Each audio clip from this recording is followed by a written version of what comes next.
우리는 결과가 중요한 세상을 살아가기 때문에 우리는 어떤 사람에 대해서 지나칠 만큼 결과로 판단을 합니다. 누군가의 성공에 대해서도 그렇고요. 누군가의 고통에 대해서도 그렇습니다.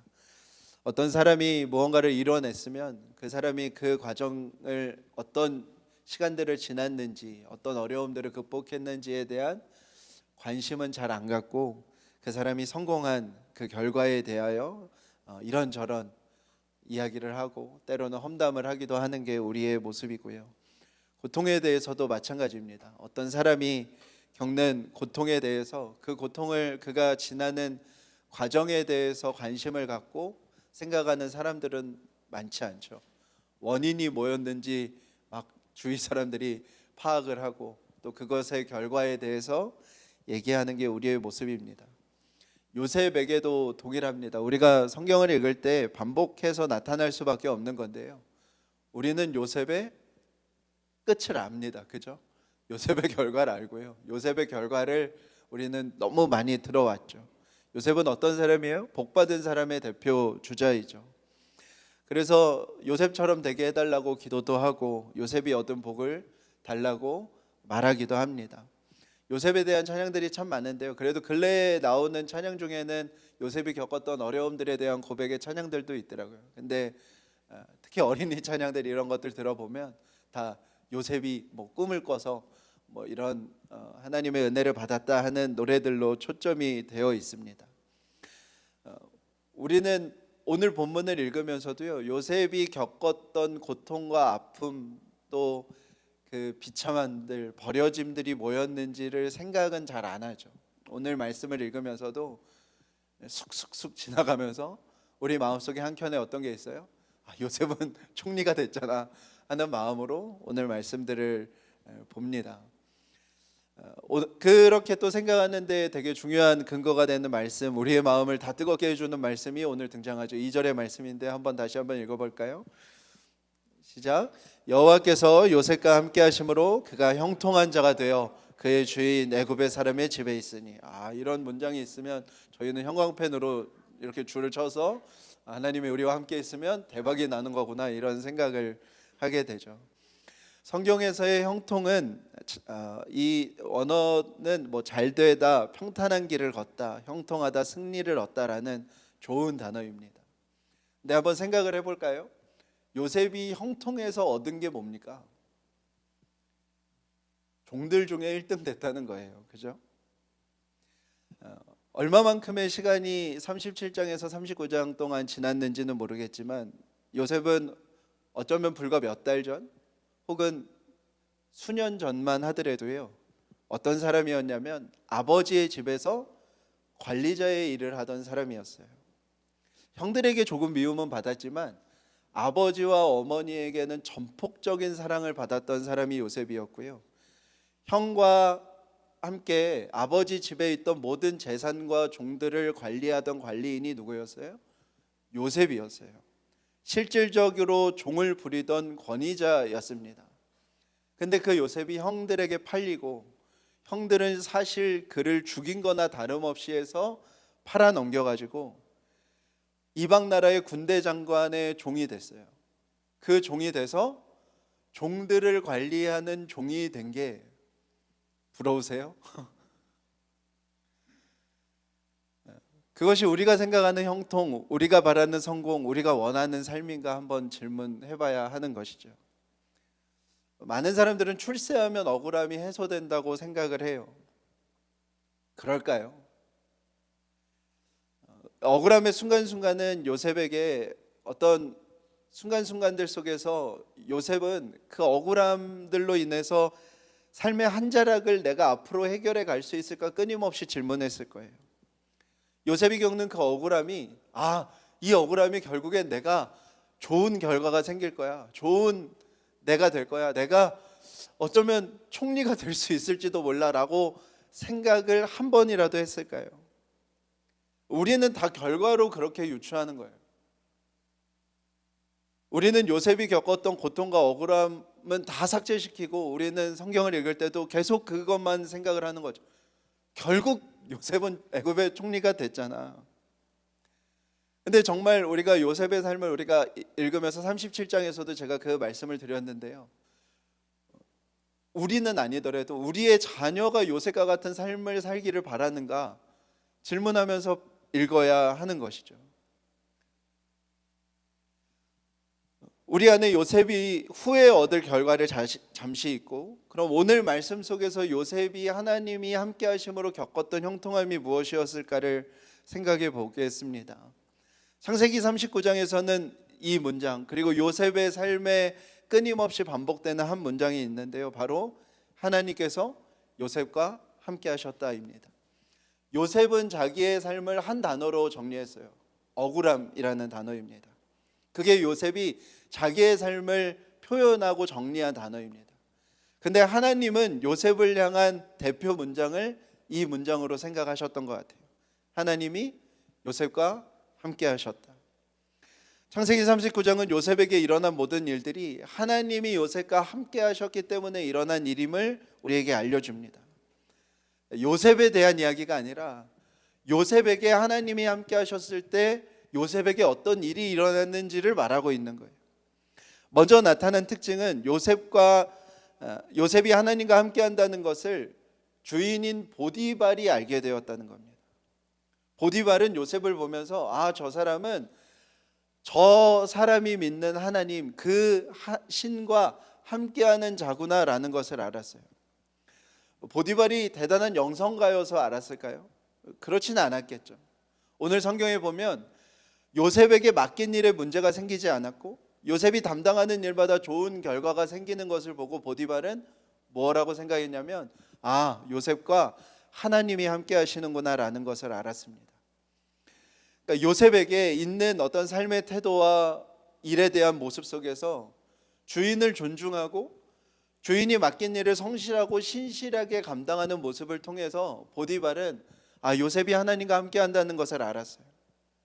그리고 요셉이 담당하는 것들이 점점 커지면 커질수록 그럼에도 불구하고 요셉은 그 태도가 변하지 않고 많이 맡아도 그 성실함과 신실함을 잃지 않는 요셉의 모습을 보면서 보디발은 요셉과 하나님이 함께 하신다고 이야기를 하게 됩니다. 다시 요셉의 삶으로 돌아와서요, 요셉이 보디발 장군의 집에 와서 맞이한 첫날 아침이 어땠을까요? 아마 남자분들은 군대 훈련소에서 맞이한 첫날 아침을 제법 생생하게 기억하실 거예요. 저도 그 빰빰빰빰빰 할 때 그 소리가 여기가 꿈인가 이게 현실인가 했던 그 순간이에요. 형들이 자기를 죽이려고 했어요. 그리고 결국은 팔아넘겼습니다. 그렇게 노예시장에서 한참을 서 있다가 그가 누구인지도 모를 어떤 장군이 요셉을 데리고 집으로 들어가서 자기의 침상이 아니라 그 수많은 종들이 누워있는 그곳에 한켠에 누웠다가 일어나는 그 요셉을 한번 떠올려 보세요. 요셉의 삶에 어떤 목표가 생길까요? 요셉의 삶에는 어떤 동기가 생길까요? 그런 삶 속에서 요셉이 어떻게 신실함과 성실함을 가지고 살아갈 수 있었을까요? 성경은 하나님이 함께 하셨기 때문에 요셉이 그 마음들 속에서 신실함과 성실함을 가지고 살아갔다는 것입니다. 제가 어린 나이지만 40살이 지나면서 느껴지는 감정들과 생각들을 가장 많이 이야기하는 것 중에 하나가 인생은 생각보다 지루하다라는 말을 만나는 사람들한테 많이 해요. 청년의 시간이 좀 지나면 마주하는 시간은 삶이 되게 지루하구나라는 것을 깨닫는 시간들인 것 같아요. 하는 일들은 좀 익숙해지고 또 한편으로는 능숙해지고요. 변화의 크기가 클 게 별로 없고 과학적으로도 새로운 자극이 없으면 뇌가 시간이 빨리 지나는 것처럼 느껴진다고 합니다. 매일매일 주어지는 비슷한 과제와 매주 단위로 반복되는 그 일들 속에서 삶이 지루하다는 것을 알아가는 때가 중년의 때라고 싶습니다.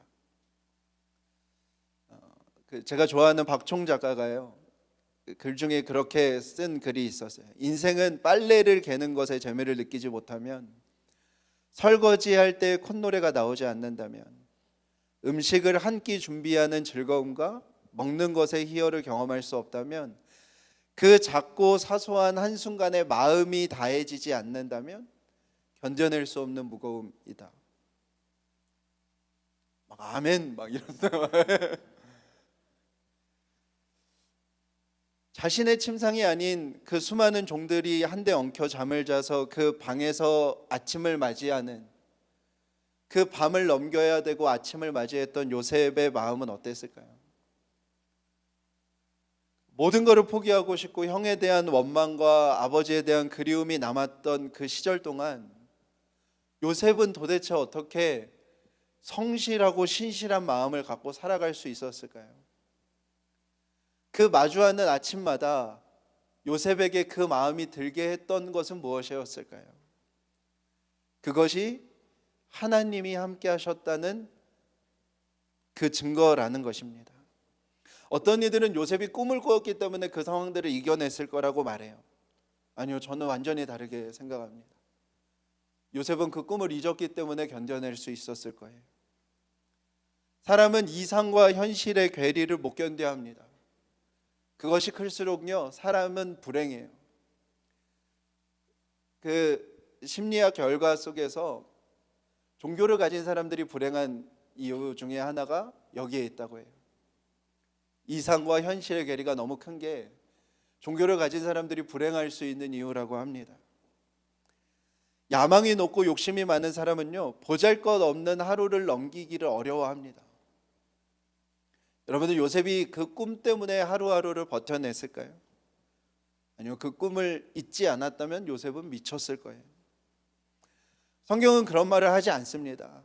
히브리 민족이라는 것 자체가 천한 민족이라는 뜻이거든요. 그러니까 아마 보디발은 히브리 민족의 저 아이, 소년을 그렇게 불렀을 거예요.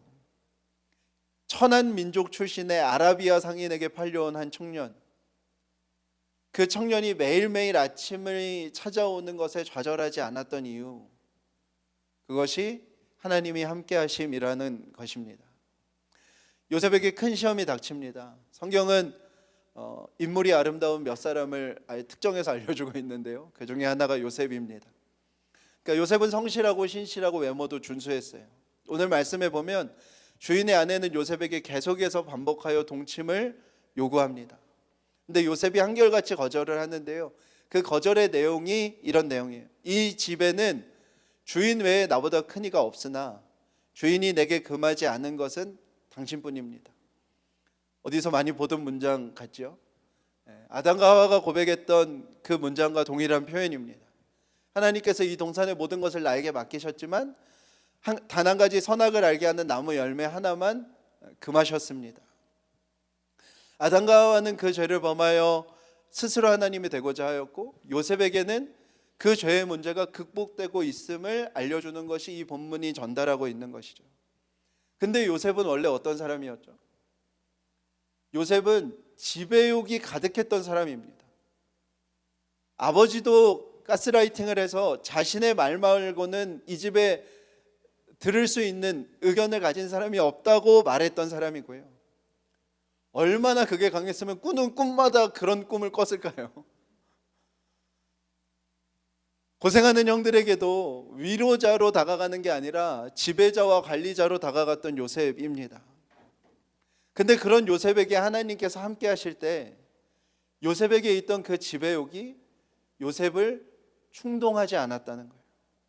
만약에 요셉이 보디발의 아내를 취했다면 어떻게 되었을까요? 그 자체가 요셉은 점점 보디발의 자리를 차지하고 욕심내는 것으로 발전했을 것입니다. 근데 성경에서 오늘 요셉의 모습을 어떻게 표현해요? 보디발의 아내가 유혹을 해도 듣지도 않고 가지도 않고 함께하지도 않았다고 기록합니다. 요셉의 형통이 우리가 생각하는 어떤 지위와 결과로서의 답이라면, 요셉은 아내의 유혹을, 보디발 아내의 유혹을 거절할 수 있을까요? 요셉도 알았을 것입니다. 거절하는 횟수가 많아질수록 거절하는 횟수가 많아져서 그 여주인에게 수치감이 많이 생길수록 자신에게 거절할수록 더 좋은 결과가 생겨날 수 없음은 요셉이 누구보다 잘 알았을 거예요. 지금도 그렇잖아요. 권력을 진 자에게 그거 부당한 것입니다, 불법입니다, 부정입니다 라고 말하는 건 지금도 위험한 일인데 어찌 그냥 종 하나가 그렇게 얘기할 수 있겠어요? 성경은 요셉이 하나님과 함께하였기 때문에 그 당당함과 부끄러움을 선택하지 않았음을 우리에게 알려줍니다. 결국 요셉은 우리가 다 알듯 강간 미수범이 되어서 누명을 뒤집어쓰고 감옥에 가게 되죠.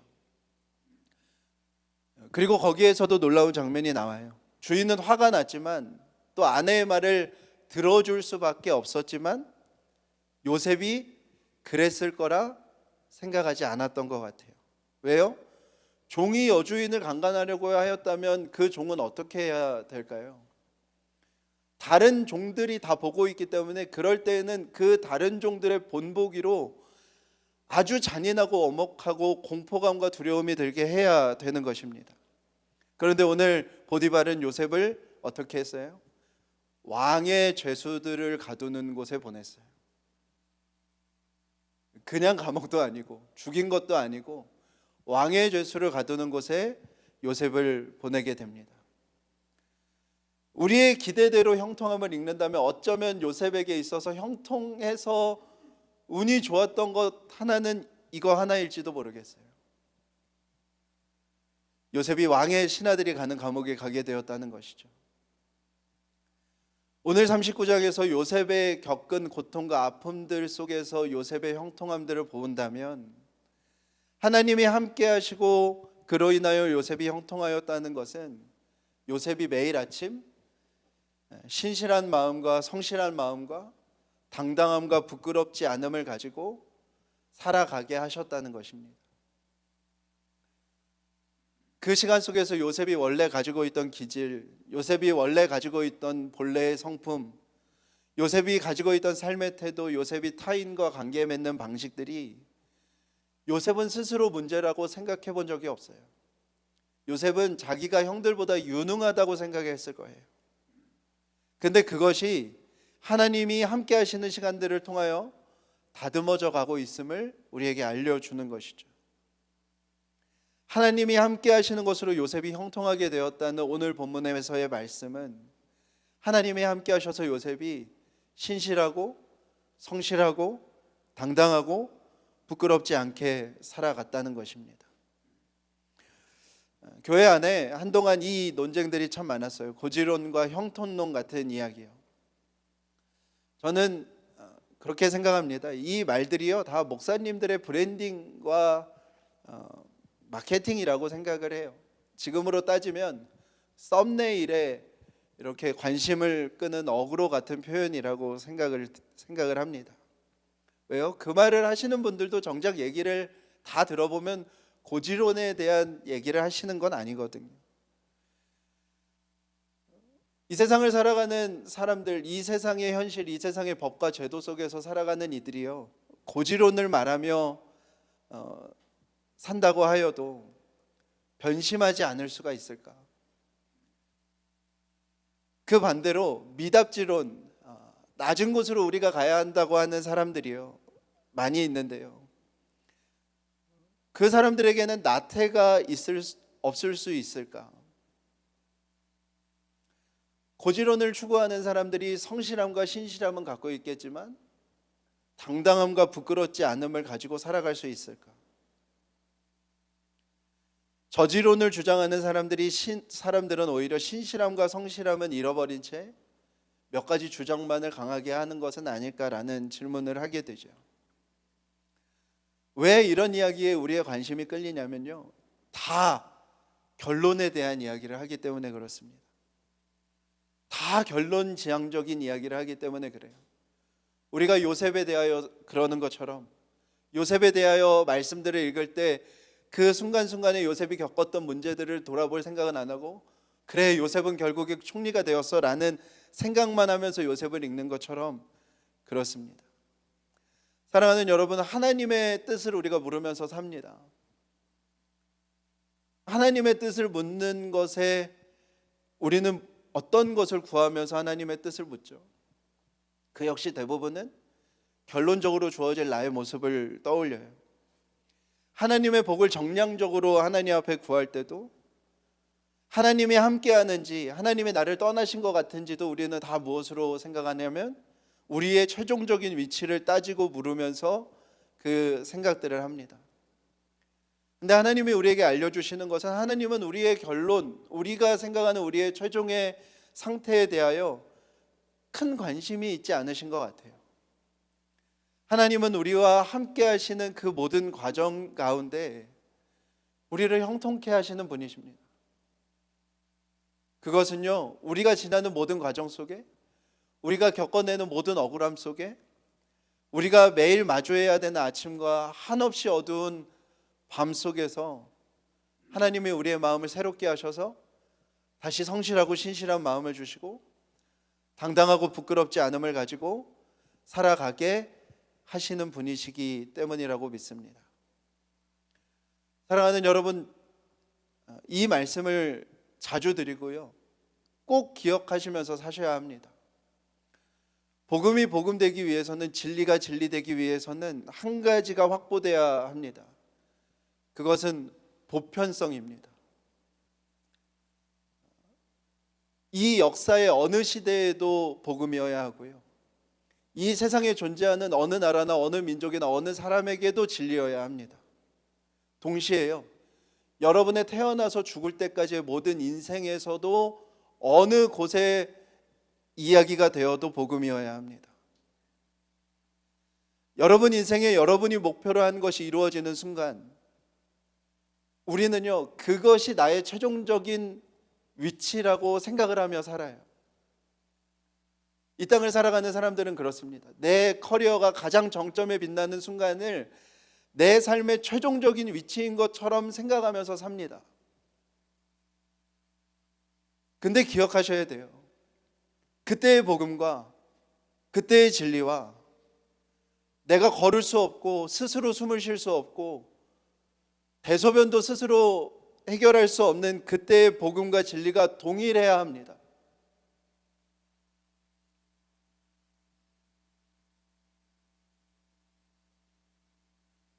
우리는 내 삶의 최종적인 위치가 내가 이 땅에 이루고 싶은 것을 다 이룰 때라고 끊임없이 믿고 싶어 합니다.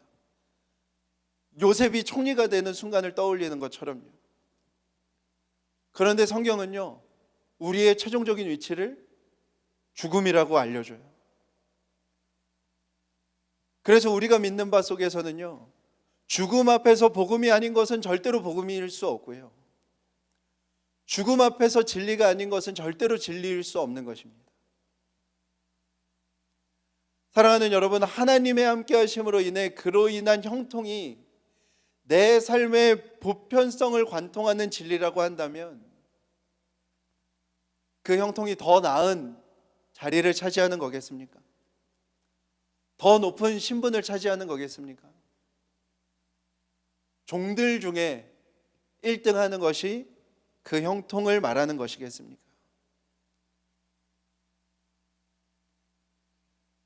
하나님이 우리와 함께 하시는 것은 그 형통함은 우리가 무엇으로 알아가는 것이죠? 우리가 매일 마주해야 되는 그 새로운 아침에 하나님이 우리에게 성실함과 신실함과 당당함과 부끄럽지 않음을 안고 이 현실의 세상을 하나님 나라로 살아가게 하는 것입니다. 교회가 나서서 형통론, 고지론, 축복론을 쏟아냅니다. 그러면 이 사회가 말하는 것과 무엇이 다릅니까? 이 세상이 말하는 복음과 교회가 말하는 복음이 무엇이 달라지는 것입니까? 교회가 나서서 그것을 이야기할 때 한국 사회 속에서는 성실함, 신실함, 당당함, 부끄럽지 않음을 말하는 곳이 없어지는 것입니다. 엘리트라는 단어가 있어요. 프랑스어에서 온 건데요, 선발된 사람들이라는 뜻입니다. 그래서 지금 엘리트라고 말하는 것은 우리가 특정 분야에 뛰어난 사람들, 사회 지도층들, 실효적인 지배를 하고 있는 사람들을 엘리트라고 말합니다. 우리가 이번 내란 사태를 겪으면서요, 우리가 여실히 보는 게 있지 않습니까? 우리나라의 엘리트 계층이라고 불리는 사람들의 민낯들을 우리가 보는 것이죠. 사법고시와 행정고시를 붙은 검사들과 고위 행정관료들요, 군인 중에 엘리트 출신인 육사 출신 군인들이요, 경찰 중에 엘리트 출신인 경찰대 출신 경찰 고위층들이요. 여러분, 형통이 높음이라고 한다면, 복이 지위와 서열이라고 한다면 무슨 말을 할 수 있겠습니까?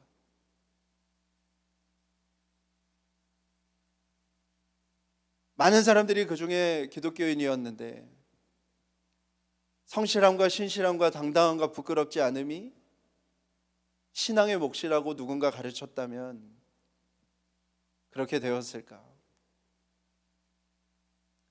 승진에 실패한 사람들을 일부러 승진시켜 맹목적인 충성을 받아냈던 모습들이요. 신앙은 우리 안에 이 땅을 살아가는 선한 양심이 무엇인지를 묻는 것이거든요. 교회 안에서 성실함, 신실함, 당당함, 부끄럽지 않음을 들을 수 없을 때 우리는 어느 곳에서 이 땅을 살아가는 선한 양심에 대하여 논할 수 있겠습니까? 요셉의 형통은요, 그가 총리가 되었다는 것이 아닙니다. 요셉의 형통은 창세기 38장에서 다말과 유다를 안으셨던 것처럼 하나님께서 요셉의 삶을 안으셨다는 거예요. 요셉은 버려진 사람입니다. 요셉은 죽임당한 사람이에요. 그 낯선 땅에서 낯선 사람들 속에서 다가오는 아침이 두렵고 어두워지는 밤이 겁나던 요셉을 하나님이 안으셨다는 얘기를 하는 거예요. 하나님이 요셉을 안으셨기에 요셉은 신실하게, 성실하게, 당당하게, 부끄럽지 않게 살아간 것이죠. 내일은 월요일입니다. 다시 또 월요일이 우리에게 다가와요. 살아갈 날이 많이 남은 청년들도 불안해하고요, 뼈가 녹듯 일하며 삶을 지탱해오며 부모와 자식을 부양했던 중년들도 불안해하고요, 열심히 살았는데 뭐 하나 남은 것 같지 않은 노년의 삶들도 불안해합니다. 달래줄 시간도 없고요, 여유도 없는 내일이 다가옵니다.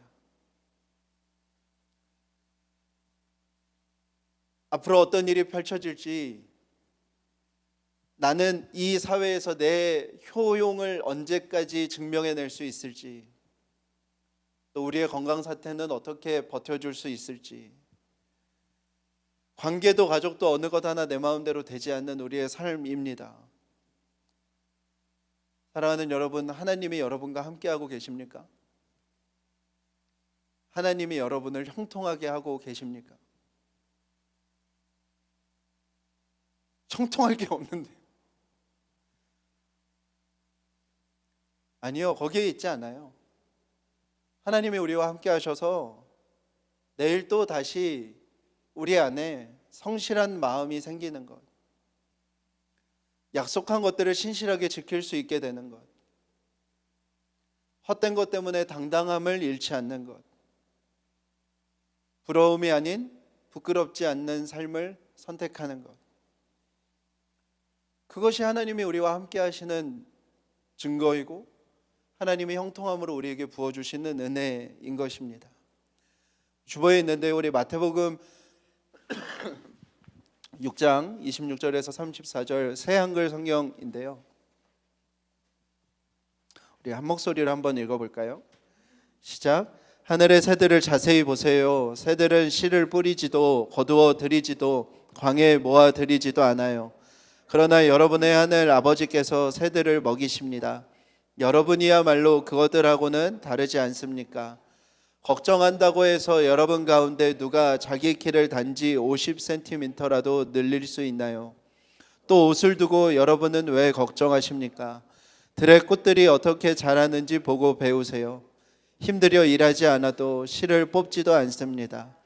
그렇지만 여러분에게 말합니다. 온갖 영광을 누린 솔로몬조차도 그 입은 것이 그 꽃들 가운데 하나만큼도 되지 못했습니다. 들의 풀은 오늘 있다가 내일 아궁이에 던져지는데도 하나님이 이렇게 입히시는데 더구나 여러분에게는 얼마나 더 그렇게 하시겠어요. 믿음이 작은 사람들이요. 그러므로 걱정하지 마세요. 우리가 뭘 먹지 또는 뭘 마시지 또는 뭘 입지 하고 말하지 마세요.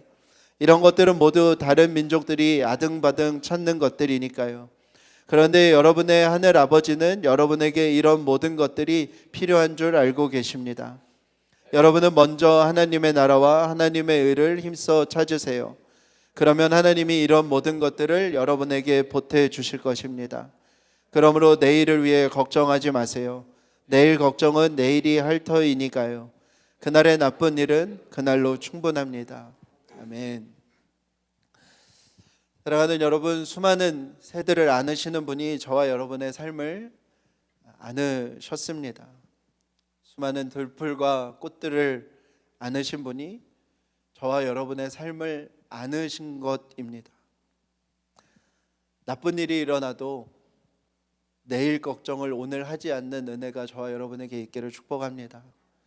하나님이 우리와 함께 하시니 오늘의 일을 찾고 어떤 아침이라 할지라도 하나님이 우리에게 아침을 주셨을 때 하나님이 함께 하셔서 우리에게 주시는 그 성실한 마음, 신실한 태도, 당당한 자세, 부끄럽지 않는 삶을 가지고 살아가는 저와 여러분의 삶이 되시길 간절히 축복합니다.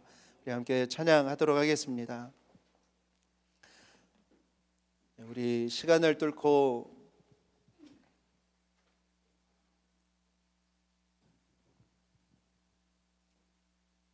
제가 무척이나 좋아하는 찬양 중에 하나인데요. 하나님이 우리와 함께 하시고 꿈없는 우리에게 그 나라 보여주시고 연약한 자들의 친구가 되어주시고 힘없는 우리의 인생을 위로하십니다. 사랑하는 여러분, 매일의 아침 속에 하나님이 우리와 함께 하셔서 우리 마음속에 신실함과 성실함, 당당함과 부끄럽지 않음을 날마다 부어주시기를 구하며 이 찬양 함께 고백하겠습니다.